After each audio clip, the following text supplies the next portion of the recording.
If you're a good product manager, you don't need an A/B test. You should be able to know what is the right product. I think the less you believe in, the better it is. I have no belief in anything. There's no CAC discussion at Revolut. We only talk about ROI. Because if you talk about CAC, you'll always acquire the worst cohorts. I think the idea of localization is completely overrated. Growth is a bidding war, all right? It's a bidding war. It's about whether you're able to bid above everyone else. Ready to go?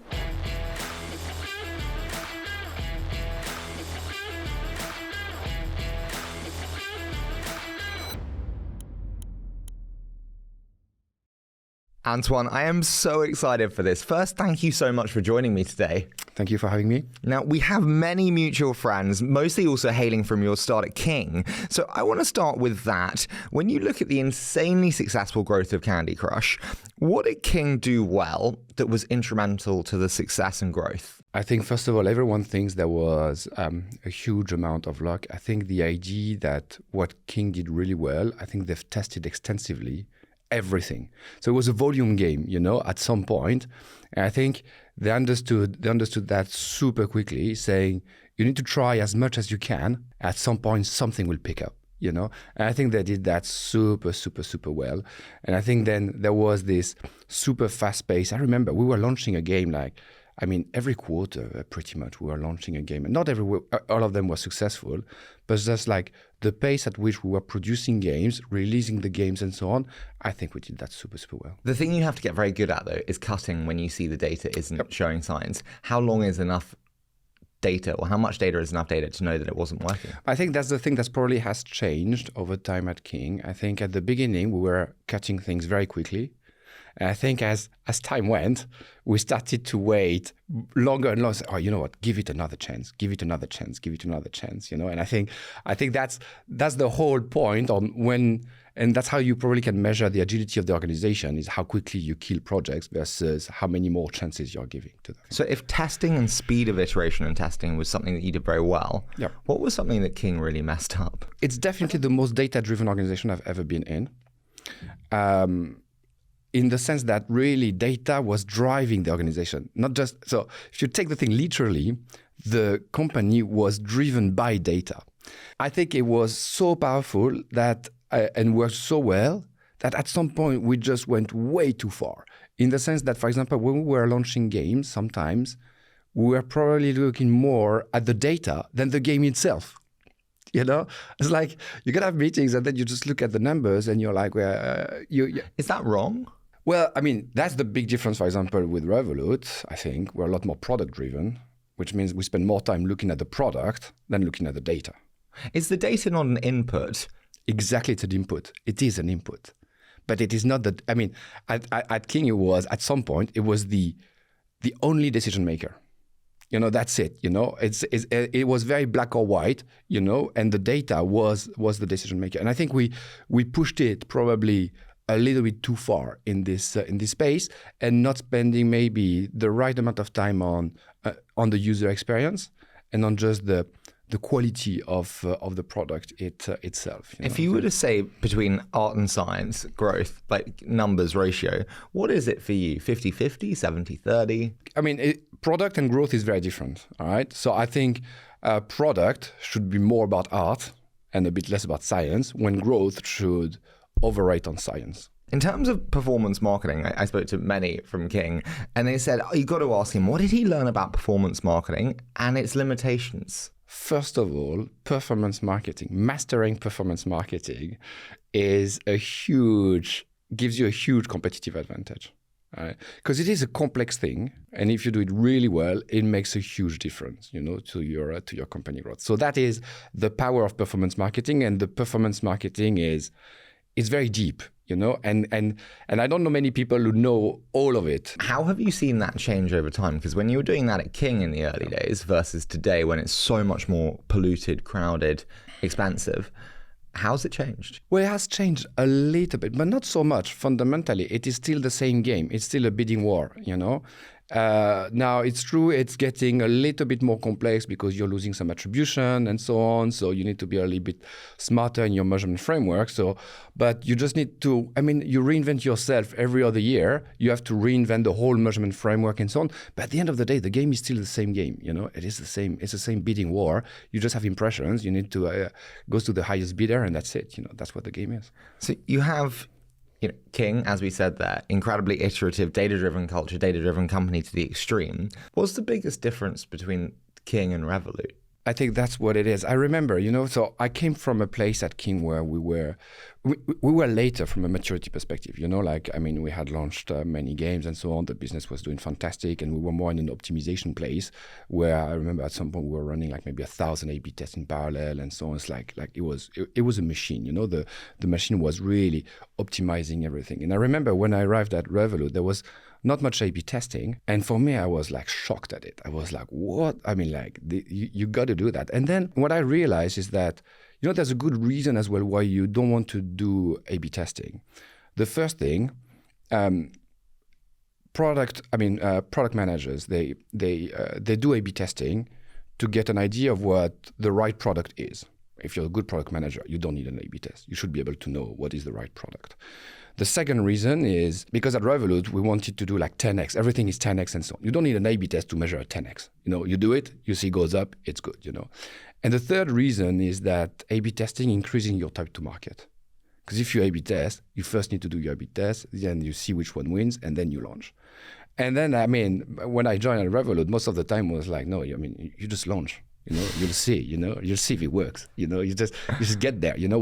While at King, I remember it was, you were A/B testing every single week on this small element. What if we change just this or just that? And then you had multivariate testing, and everything was super, super, super optimized and so on. But it's not we're not in the same place from a life cycle perspective. It was much later.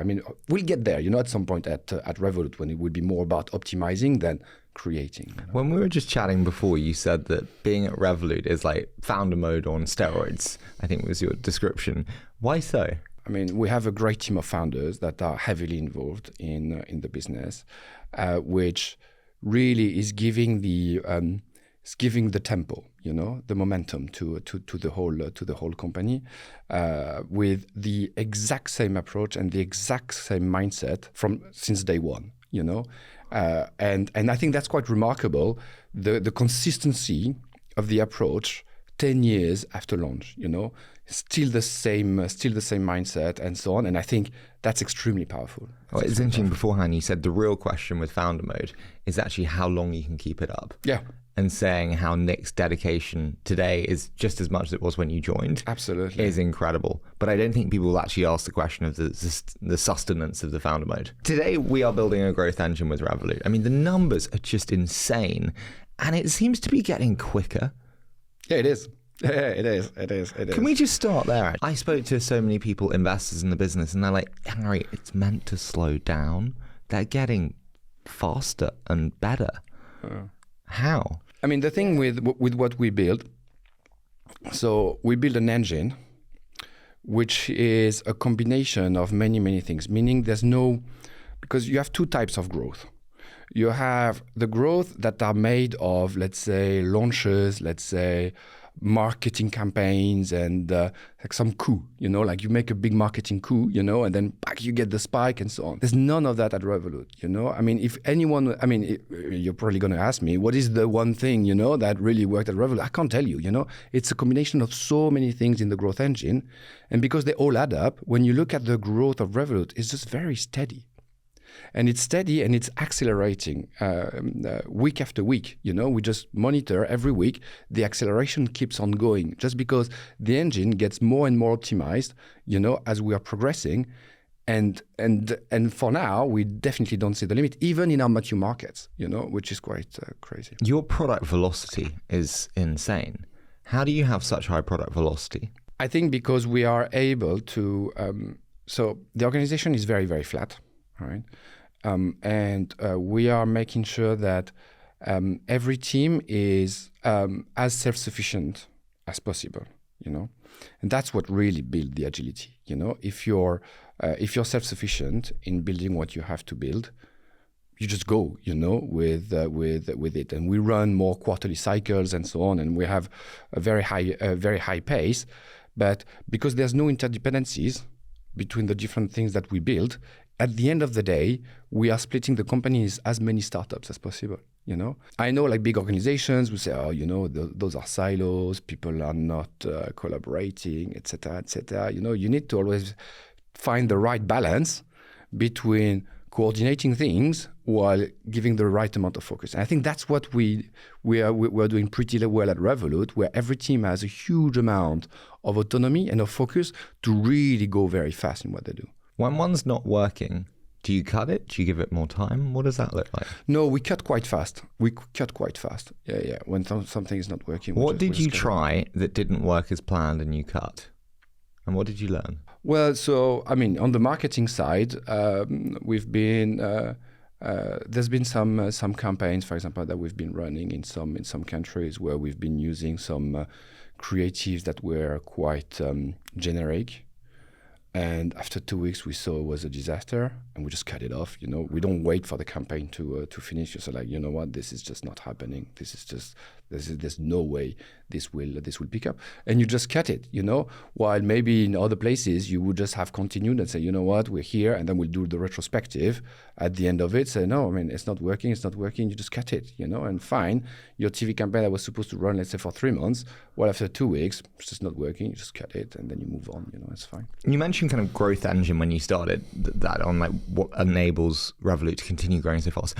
What actually is a growth engine? I know it sounds strange, but we often hear it. What does that actually mean? So a growth engine is where you have multiple components that all play together. I'll give you a very simple example. I look at it quite the famous full funnel, that everyone says. So you have the upper funnel, the mid funnel, and the lower funnel. And the growth engine is when you manage to get those three elements working together. So at the end of the day, the growth engine is when you make sure that you have the lower funnel that works like a fishing net, grabs all the conversions that ultimately mid and upper funnel are feeding you with. So, and that's where all of that works in perfect synchronization, so that at the end of the day, it's all being grabbed by the lower funnel. So that is the engine. When then you find the right balance between those different elements that optimize the overall thing. What is the right balance? Well, it depends on the maturity of the market. I think the more mature, the more you will be able to do some upper funnel. The less mature, the more you focus on the conversion itself. So there's no one truth. It evolves. It's a living animal. What's the hardest thing about constructing a growth engine? It is the measurement framework. That's for sure. You live in a world, especially in tech, where people do things that they can measure. All right? There's always this bias, And at the end of the day, your competitive advantage will always come from your ability to measure more than your competitors. Because then suddenly you're going to do that. So, for example, at King, what we cracked the TV measurement framework way before everyone, and therefore we were the only company running TV. What do you mean you cracked the TV measurement framework? So we were able to have some good level of attribution between TV and the downloads, and to be able to really know how much we could attribute to our TV activities. And because we managed to get that, then we were one of the very first companies to actually make that work. Which this is a very good example. The other good example is iOS, performance marketing on iOS after scan. And you have companies that know how this works, and therefore they can measure it, and therefore they can scale. And you have all the other ones that are really struggling and so on. And at the end of the day, they spend maybe 2-3 times more on Android versus iOS, which is a nonsense, When should you start thinking about building a growth engine? At the very, very, very beginning, all right? At the very, very beginning, because because the growth engine is not only paid marketing, I include virality, the whole virality aspect is part of the growth, engine. This is even below the lower funnel, you basically have virality. So you need to build to build this this block super early on, and then you start going into the lower funnel, and then you go up. Given virality is baked in, should growth teams be part of product teams? Should they be standalone teams? That is a very good question. I think the way I like it to work is that the product team builds the virality engine, and growth operates it. So you build something that is that you can parameter, with parameters, and then you let growth playing with it, because usually growth will have better analytical framework to measure the ROI and the efficiency of it, while product will have a better product vision and UX aspect into building it. So they build the experience and growth operates it. What are the most common ways that growth engines break down? I think it's when you start bringing a little bit of belief. I think the less you believe in, the better it is. I have no belief in anything. I have no belief in anything. You're so French. But it's true, because... What does that mean, I have no belief in anything? Well, I don't necessarily believe more in brand than in influencers, than in this and so on, I mean, whatever works for me, And I think there are some people that believe in things, and then you know what, Formula One, it got to work. We got to be on a Formula One wing. It got to work. It's like, why? Yes, maybe. I don't know. Sure. Yeah, fine. But you see, I think this is where it starts to break down, is when you come up with just But this kind of goes against everything that we're told of the courage of your conviction and being opinionated and standing for something, and playbooks. The value of experienced operators is they bring a playbook, Antoine, and so they know what works. Yeah, but you see, for example, I've brought my playbook from King to Revolut, but I've significantly changed it. What did you change most? Well, so for example, the upper funnel, I was never a big fan of upper funnel. I thought that was very difficult. Sorry, I'm really naive. I'm a venture capitalist for a living. What is in the upper funnel? That's the brand marketing, let's say. So the brand marketing. I was not sure about what that was bringing and so on. Neither is the brand marketing team, but they're hoping no one notices. And then I came at Revolut, and we did not start it at all with any brand marketing and so on. And now we're testing it. We're doing more of it. And it really works. What didn't work necessarily at... Do you know it works? And do you know what bit works? Yeah. I know. It really works. It really works. But the hard thing is, do you know whether it's being on a billboard or being on an F1 car that works? Because the attribution is limited. How do you know it works? So, because you have multiple ways to look at it. So what we do in airport, which is pretty cool, is that we do the advertising on jet bridges and so on. If you've been to Rome Airport and so on, for example, we've launched something really cool there.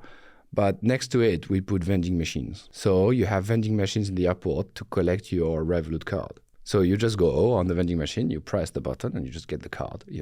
So it's anonymous, unlinked card. You just take it, you scan the QR code.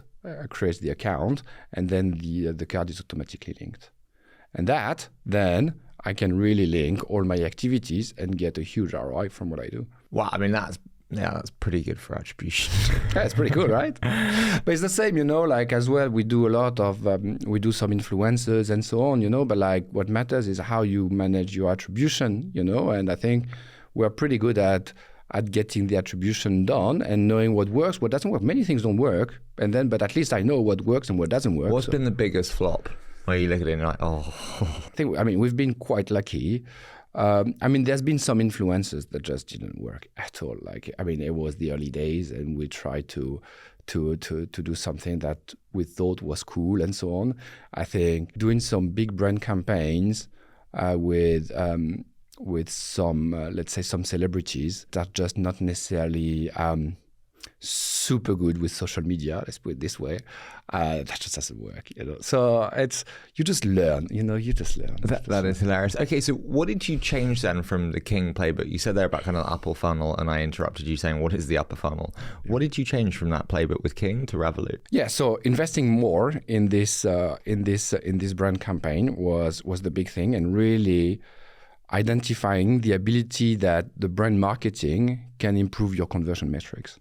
I think that was quite an insight, which has worked really well, and that is making us do more of it. Can I ask, what's in the mid funnel? This is where, at least the way I look at it, it's the place where you can run some level of attribution, but you have a strong halo because of the high reach that you get, and you can develop as well some deeper content. So performance marketing is basically banners and or super short videos, like 6 seconds and so on. So you don't really build anything in terms of, let's say, product awareness, brand consideration, likability, and so on. You don't build any of that. So what you say is that you do play the full right away. You play the full funnel because you have a big branding impact, but you are a revenue generator right away, which is the exact opposite as the Formula One thing where there's no revenue, there's nothing, it's like it's pure brand and so on. And that's what I call a bit mid-funnel. It's activities that help you do a bit of everything. Like suddenly you do some brand, but at the same time you do conversion and you drive revenue, so you kind of take it all. And then, sorry, lower funnel. Lower funnel is what specifically? It's mostly like performance marketing, affiliates, the referral program, and stuff like that. This is where you really drive and you have full attribution, meaning you know exactly what you pay for. And so in growth teams, are there people who are specialized in each segment? Do you expect people to be skilled at all three? No. I'm a strong believer of specialists. That people should be experts in what they do, and generalist marketers are good in managerial positions, but not at doing things necessarily, and that's why we have people who are experts in mid-funnel, experts in lower funnel, experts in upper funnel, and so on, but very, very few people have an oversight of all of it. Very few people. When you start a new market, I think one thing that people don't see enough is just, Revolut is crushing internationally. Yeah. Crushing. When you start a new market, does that whole funnel start again? Like, what does that growth plan look like? Yeah, you start from scratch. You start from scratch again and so on. And do you notice it gets easier to acquire customers with each subsequent market or not? Well, it all depends on how connected is the market with the previous ones. Like for example, if tomorrow I was to launch, in Taiwan, it would be difficult. Like things will take more time. It all depends on the type of market and the proximity with where Revolut is, because obviously our brand is getting bigger and international and so on. So there are some markets where we're not in, but we already have some awareness. You said the brand's getting bigger. It definitely is. Does CAC get lower over time as brand amplifies, word of mouth increases, or does it get higher as you saturate target market and you move to the fringes of your ICP? Well, I think it's actually both. So because it's exactly that. It's really those two. You have those two factors playing against each other, and it's about which one is stronger than the other. And then unfortunately, it really depends on the market. So some markets, the brand is becoming so big that actually you start getting more organic, and it's becoming like super organic. And then the growth engine is feeding itself, and then it just goes. While others, and it's linked as well to the amount of competition that you have in the market, where actually because you have a diminishing return curve, where it suddenly gets more expensive to get the next one and the next one and the next one. So I think it really depends on the competitiveness of the market. I think the other thing that's so smart though is like there's less of a focus or reliance on CAC if you can expand the other end of the funnel, which is your LTV. Yeah, that's why I don't believe in CAC. you know, like, and that was the first thing that what?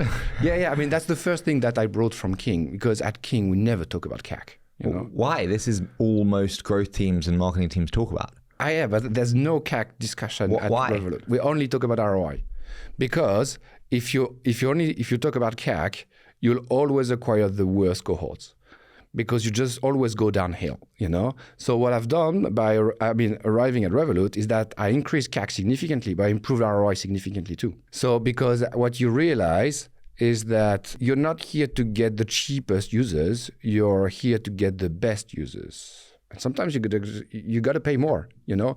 And you need to get as granular as possible.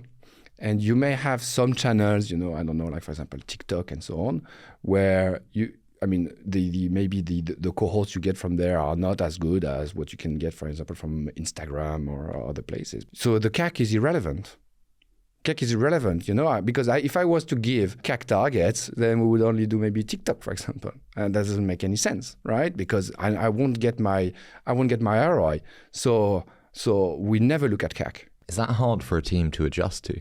No, I don't. I don't think so. I mean, it's only about Also, you ROI. have to stomach that for a while, which is kind of interesting because you have to accept paying higher CACs without seeing the higher ROI for a little bit of time. Yeah, but I mean, the thing is, because we go gradually, you know, I mean, very quickly, if you build good analytical models, you know very quickly whether the cohorts you're acquiring are the good ones. How do you know? I mean, and that's why the growth is exponential. Because today, I know a lot more than a year ago or than 2 years ago. So my models are better. So I know better where the good cohorts are and how much I'm ready to pay. Are those models transferable on a country-by-country basis? Yeah, they are. Really? Yeah. I mean, why would London versus Birmingham would be closer than London versus Paris? There's no reason. Because I mean, the country definition beyond language is completely arbitrary. Sure, I didn't know if like London versus Brazil could be different. Brazil has very different ways of paying for things. They have different ways of bulking payments. Yeah, I mean, that's fair.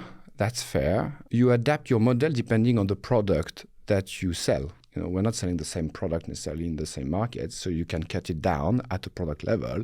But then at the end of the day, if it's a debit card, it's a debit card, and if it's FX, it's FX. How do you choose which markets to go to? Well, we want to be everywhere. So, you know, it's just like, like the objective for us is to be in every single market, you know? So we don't really, we don't say we want to be there and not there. No, we want to be everywhere. So we just take the list and we try to see which ones are probably easier, quicker, and so on. But at the end of the day, we want to be everywhere. Which market was the worst or hardest, and what did you learn from it? I think it's interesting because I had the same. I mean, if I park China, obviously, which is a very different market. It's quite a difficult one. Yeah, I can imagine. Yeah, that's not an easy one to get your hands around. But when, it's only $1 billion too. Yeah. Come on, Nick, founder mode. So let's park China, you know, for a second, and you see that's the thing that I've seen as well at. My experience at King was the most important. I think the idea of localization is completely overrated. I don't believe in localization. That we saw at King, it was the same creative working globally everywhere, with one exception, Japan. Japan is different. I have to say, Japan is a different beast, you know. So, but the rest is the same. You know, it's one global market, you know, and I think that the consumer interest, what people are clicking on is the exact same thing. All right.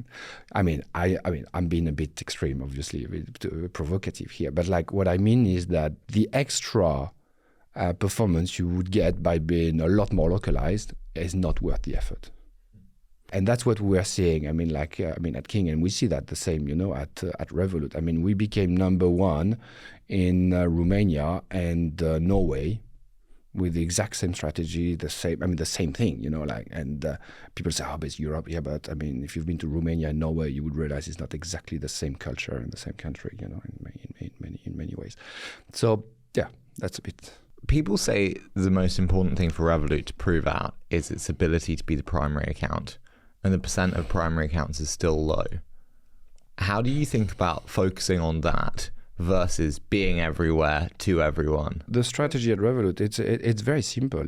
Obviously we want people to use us as a primary bank, but we don't need everyone to do it now. It's a journey. That's the big difference with, let's say, any other banks. When you decide to move from HSBC to Barclays, well, you make a conscious decision that I'm moving there. While Revolut, we're like a snack.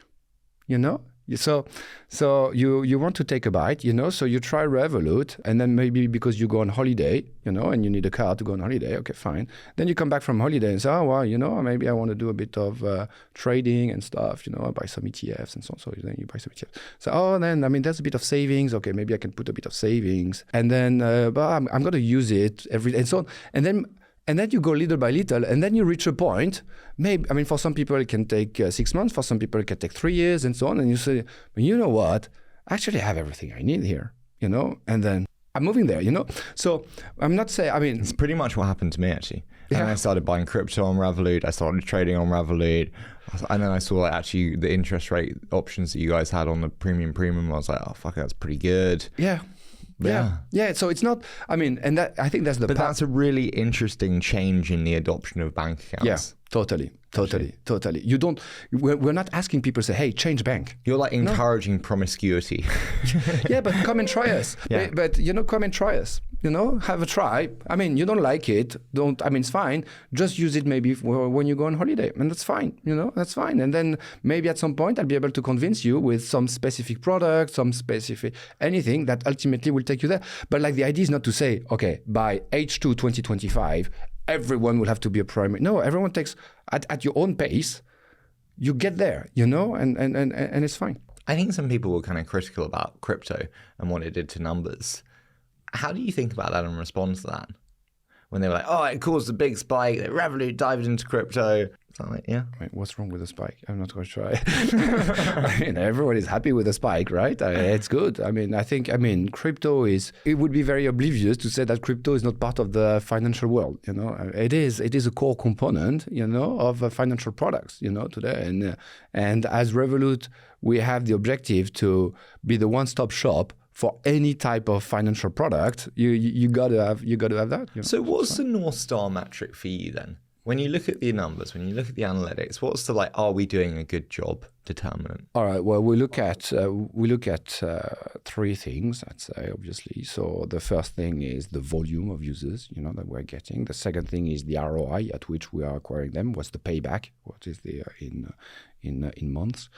And the last one is, out of the people that are with us, bit on that journey, that I was explaining, how they're progressing towards becoming a primary user. Payback-wise, how's that changed over time? It doesn't necessarily change. I think it's, again, it all depends on it's a market-by-market thing in some ways, but we're very standardized, so it's very stable. We haven't changed much. What's the hardest thing about your role today, Antoine? It's a bit what I was saying about the living animal of the growth engine, because we've built an engine that is working today, but it doesn't mean that it's going to work forever, So you need to progressively evolve it pieces by pieces. That's very difficult, when you know something works and you need to keep iterating so that you make sure it keeps working and you keep being one step ahead of everyone, and I think that's difficult. It's always this idea, of the cow getting eaten from the back, and you realize really late that actually, you're gone, and I think staying on top of it, even though it's working really well, never be complacent about the success we have. We rarely look back at Revolut. We're never happy about our success, It's very rare we reach our targets, We never reach our targets, because our targets are much greater than what we're achieving. So I think it's... Do you think really founders today set targets the right way? Yeah, I think so. You do? Yeah, I think so. I mean, I don't know all founders. If you never set targets that can be hit, does it not just lead to bad morale? At the end of the day, between the way this works and the way Google does OKRs, where we know, OKRs, the theory about OKRs, you should always be around 70, 80% of achievement. It's the same thing, So you need to be ambitious, but realistic. So reaching 80% of your target, that's good. So, but you said there about kind of making sure that you're not the cow that gets eaten from behind. How do you do meetings with the growth team? Like, what does that look like? Is it like a weekly brainstorm where like you throw shit at the wall and get creative? How does that look in terms of the ideation amongst the growth team? Yeah, well, we have it's extremely standardized, extremely processed, as everything at Revolut. So we have, we work on weekly cycles, all right? So in the growth team, we have, I think it's 20, 25 different teams, 20, 25 different teams? Yeah. Because we work as a matrix, So you have the channel people, and then you have the local people, and all of those are teams, And then we run, I run a weekly business review, for all those teams. So I meet all the teams every week. And those are mostly, so obviously we review numbers, but it's more like problem solving sessions, We bring a problem and we try to solve it together. And then they have a week, they solve it, and then we reiterate the week after, we reiterate. I think the power of very short cycles is that there's no time wasted in presenting. It's quite interesting because in the sense that if you had a meeting only once a month and so on, you would actually spend, we know how teams are, they spend the last 2-3 days, just preparing the presentation for the exec. It's a waste of time. Such bullshit. While when you run it every week, you're like, they're not preparing the meetings. So you just start the meeting, say, okay, so where are we at, and so on. You prepare a lot less, the meeting, and you just bring the Jira board, and you just bring the dashboard, and you just look at it, and then you just try to solve the problem, with no specific preparation, and then you iterate, and then you get very regular feedback. So you don't get surprised, like you work on something for a month, and then you get at some point say, no, that's not the right direction. You need to go. So you course correct things very, very quickly. How many of these meetings do you have? About 20, 25 a week, yeah. 20 to 25 a week, and they're half an hour each. Yeah. You must be like constantly in these meetings. Yeah, but then I don't have ad hoc meetings. So there's already a meeting for every topic. So if you want to talk about something, there is already a meeting for you to talk about it, It's not like those agendas that look very different every week, Like my agenda looks exactly the same. I probably have my agenda until the end of year and mid next year and so on. It's already set. I know exactly what I'm going to do. And then you just repeat. What do you still do in your agenda that you do not like doing? I think I would have cut them already if it was the case. What's your favorite thing in your agenda? I think those meetings. I love those meetings. You love those meetings? Because it's really problem solving, and it's really open discussions, with everyone. And how many people are in the team on the other end? Well, it depends on ones, but between 10 and 40. Wow, that's a lot. How do you do like idea synthesis, idea discussion? Shit, you've got 40 people at sometimes on a call. As well, those meetings are important, especially when we are remote working, because it helps connecting. We're connecting to each other, and it's the place where you drive the culture. Because even though you may not participate in that meeting, you see how it's happening. You see the expectations, you understand what we're trying to achieve and how we're trying to deliver and so on. So it's a great way for you to understand how things are working. Are you able to be fully honest and true with all 40? Oh yeah. They can tell you. Yeah. I'm very transparent. I think that's the power of Revolut, and that's the same. With Nick and so on. We are working in full transparency. There's no surprises at Revolut. Really, Nick's so indirect. Because if you take a decision and the decision is no, and then you can appeal, in a way, to try to negotiate to make it yes, like every companies do, and then you add up time, you add up those ad hoc meetings, or let's do another meeting to really look at it, and then do another one, and so on. No, if we say yes, it's yes. If we say no, it's no, and then we move on. And there are some false positive, into it. There are definitely some false positive where we may say yes and it should have been a no, and we said no and it should have been a yes. So I'm not saying it's perfect. It's not perfect at all, but at least we move a lot faster, And yes, there's some cost in terms of false positive, but it's a lot more powerful. I was thinking to Gustav at Spotify, who's the CPO of Spotify, and he says, talk is cheap, so we should do a lot more of it. And it's, the power of debate and discussion in teams. And it's just the flip side of this, which is, nope, it's black or it's white. Yeah, because you don't add up time. You go quicker. And then, Do you not lose creativity? No, because you iterate so much that you create more. Like, for example, if I need to do an ad, but then if I spend 3 months talking about it instead of a week, well, I might only run 2 ads a year. Well, if I only talk about it for a week, I can run 4 a year. So I can iterate more. You know what I mean? So I think, yes, maybe the inception time is shorter, much shorter, So maybe, there's less discussion, bouncing back and so on, bouncing ideas and so on. But because you do a lot more, at the end of the day, you get more stuff done. I think from a creativity perspective, it still works. How do you think about Revolut US? The US is always the big golden nut to crack. Everyone's tried it. How do you think about how to crack the US? Yeah, I mean, obviously it's a different market. It's a lot more credit focused compared to Europe, which is a debit. It's mostly, it's a bit more debit focused.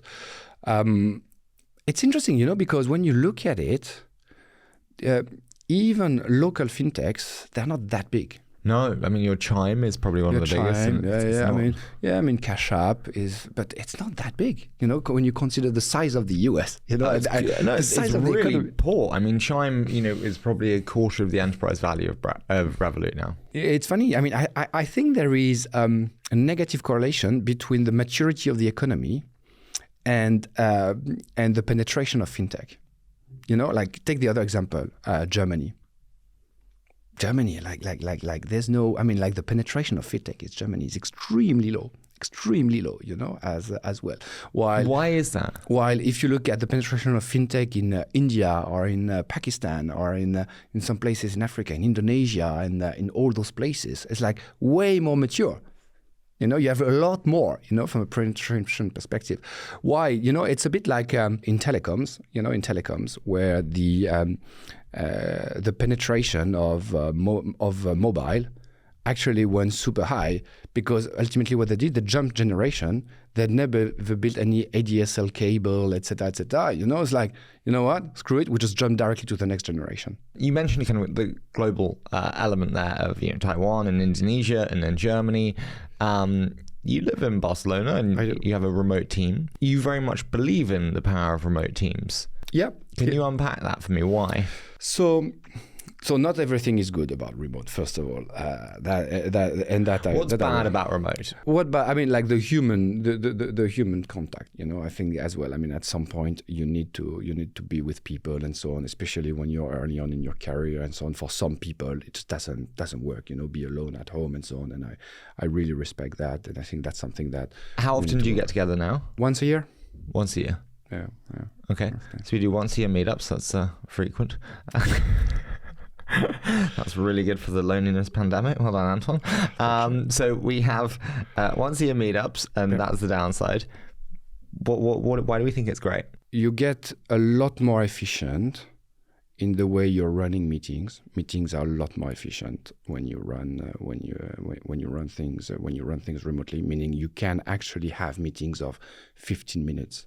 Or 30 minutes, it works. A meeting of 15 minutes remotely works. In the real world, it doesn't work. A meeting of 15 minutes, which means you have a lot more efficiency, in this. The second aspect, I feel like it's a great equalizer versus physical meetings, in the sense that dominant people get flattened out, in a way, by the video conference system. You know what I mean? Like, for example, I know I have a dominant nature. Where I sit in the room matters. You know what I mean?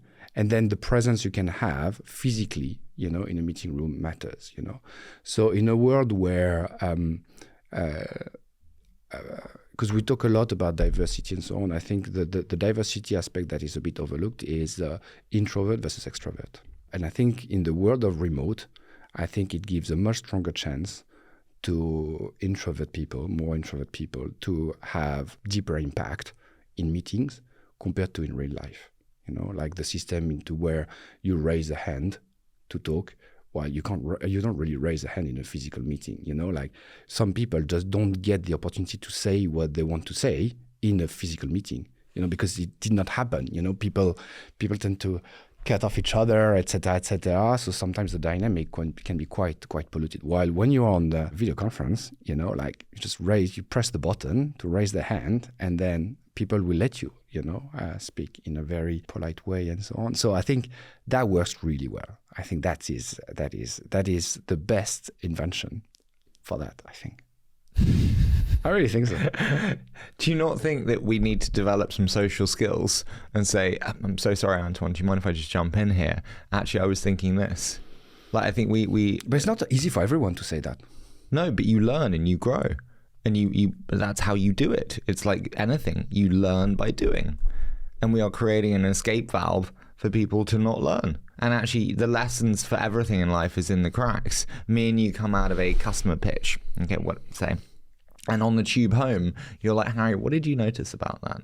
What did we do well? What did we not do well? You never have the postmortems in a remote world, ever. Well, yes and no. So because the way we work, the postmortem, because I have all my business review, as I was mentioning, but then I have the same ones as one-on-ones with the lead of every single of those business review that I use as feedback session of the previous business review. But then you've got 50 meetings a week. Yeah. So ultimately, it's a loop where I use business review, where I give a lot of my inputs, in a way, but I use my one-on-ones to receive the feedback from what we talked about. And that's this way, I have a touch point pretty much every other day with all my team leads, etc., whether it's in a meeting or whether it's in one-on-one, and then we close the loop so that we do have the feedback loop. You do with the lead, but the 10 people beneath them who are all working. But they do the same on their side, at their level, And so, you think that's the same? Yeah, I mean, that's the objective, yeah.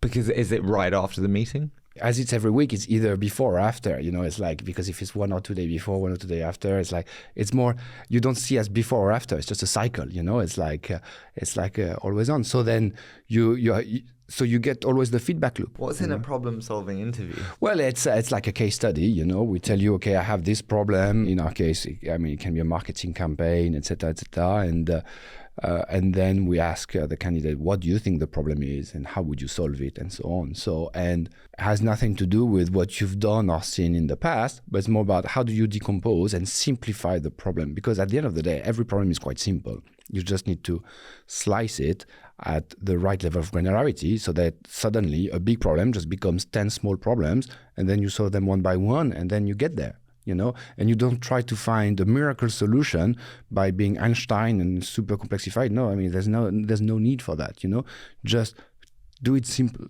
keep it simple. What are the biggest mistakes that you think people make in hiring and growth? I think they hire generalist people to run stuff. So they end up running many things in a pretty average way. So it's better to do less and deeper than try to have a lot of breadth and do many things in a just okay-ish way. I think and then they hire growth managers, which I have no idea what a growth manager is. They manage growth. Yeah, but but what is growth? What is growth? Is it virality? Is it performance marketing? Is it some brand marketing aspect? What is it? Is it pricing? Is it, you can do anything, Well, you said what is growth? When we were chatting before, you mentioned 10x or 100x. The thing I'm never sure about with growth is growth's role, let's try this big picture, new product that's going to change Revolut forever? Or is it, let's iterate on all of these little things that combined will add up to a big thing? Yeah, so it's definitely the second one. I'm a huge advocate of the second one. I'll give you a very simple analogy. Look at Usain Bolt. Everyone remembers Usain Bolt, all right? But he was not winning by much. He was not winning by 10x. he was winning by 100th of a second and so on, because he was able to optimize the departure, this, etc., etc. So he was not 10x better than everyone, but at the end, everyone thinks he was 10x better than. You see what I mean? And it's because growth is a bidding war. All right, it's a bidding war. It's about whether you're able to bid above everyone else, on all the different channels, at the end of the day.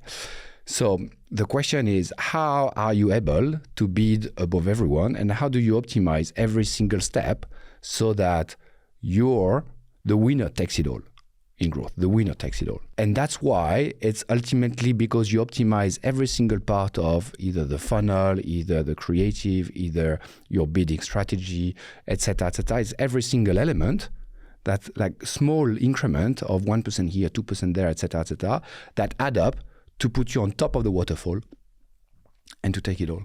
So people are wrong to think then that it is these kind of moonshot bets that is growth? I think so. Totally. They fish for the moonshot and so on, while actually it's just down there being excellent in the execution in everything you do at the lowest level of granularity. And once you have everything, that's why, when I was saying, if someone asked me, what is the success of Revolut? It's a million things. What have you not optimized with Revolut yet that you need to optimize? I think we're still very much at the beginning of building our brand marketing. I think we're still a very young brand. And I think that's probably the biggest work that we have ahead of us, is to find the right way to position the brand and inspire people. I think that's the biggest. What does great brand mean to you? So first of all, about brand, the question is, where does brand fit? Is brand a marketing thing or a product thing? Because a lot of people think about brand on marketing. And I give you two examples. Out of sample of two, which is King and Revolut, the brand was much bigger before a single dollar of marketing was spent. Right? So the brand had nothing to do with marketing. It was a huge brand before putting any penny in it. Would you not argue that it's both? And I'll take the iPod. Okay, it's the way that it was boxed, the way that it felt, the scroll wheel, the white silver, the product. But it was also the brilliance of 1,000 songs in your pocket, the white background, the beautiful pictures. It was a combination that made it pop. Yeah. I think it's in between. I think in the early days it's definitely more a product thing, and then it becomes, with maturity, a bit more of a marketing thing. But I think we take too much of a shortcut putting brand in marketing and saying, well, you know what, brand is marketing problem. I think it's not. It's about, as you said, it's the user experience. It's like how the product makes you feel, and so on. And then what marketing does, marketing is just an amplifier or a catalyst into it. We just try to amplify whatever it makes you feel. I just make it bigger, feel it more and so on. But at the end of the day, it's still the product that is starting the journey. The brand journey is starting there. What brand do you respect most today, and why them? I mean, you mentioned Apple. I mean, obviously Apple is a great brand because they've done something that is quite amazing. I mean, Apple and as well some of the luxury brands like Louis Vuitton and so on, which is quite amazing that they've developed a luxury positioning for mass market. You see but what I would say mean? Louis V is actually challenged most because of that. I would say they have failed, which is a bold statement, but they have now gone so low and tried to be so mass market that they've lost the high end. Chanel is the best. Yeah. Chanel and Hermes are fantastic. Transcend age and geography. Yeah, absolutely. But Apple is the same in a way. Apple is super premium. It's a luxury product. Let's face it. I mean, look at the price of those of those. Like £3,000 for laptops. It's like, I remember when they were like 600 quid. Yeah, exactly. And phones. Back in the days, we were not paying for it. They were part of your subscription. But it goes back to the ROI, though, of like the phone has become so much more important. It is your viewing device, your TV in many respects, your subscription, your bank. Yeah. So the ROI, to your point, has gone up so much of a phone that the willingness to pay £1,600. Yeah. Okay. Yeah. But it's a new. I mean, it's like a month of salary. That's what it is. Can you imagine? That's what it is. So I think that is. That's not a month of salary, Antoine. But it's crazy. It's crazy. No, I totally agree with you and get you there. Is there anything that you think people fuck up with brand? Like, what are you watching out for? Yeah, I think the biggest fuck up that I see is, especially more in the early days of startups, is that you have you can hear founders that say, "Oh, my product is great," but then marketing is rubbish because they don't let people know how great my product is, and I have no brand awareness, so I need to invest in the brand and so on to boost my growth.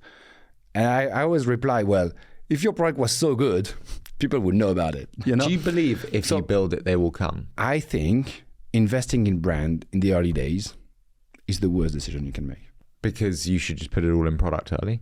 Yeah, you put in product and then you drive conversion and so on.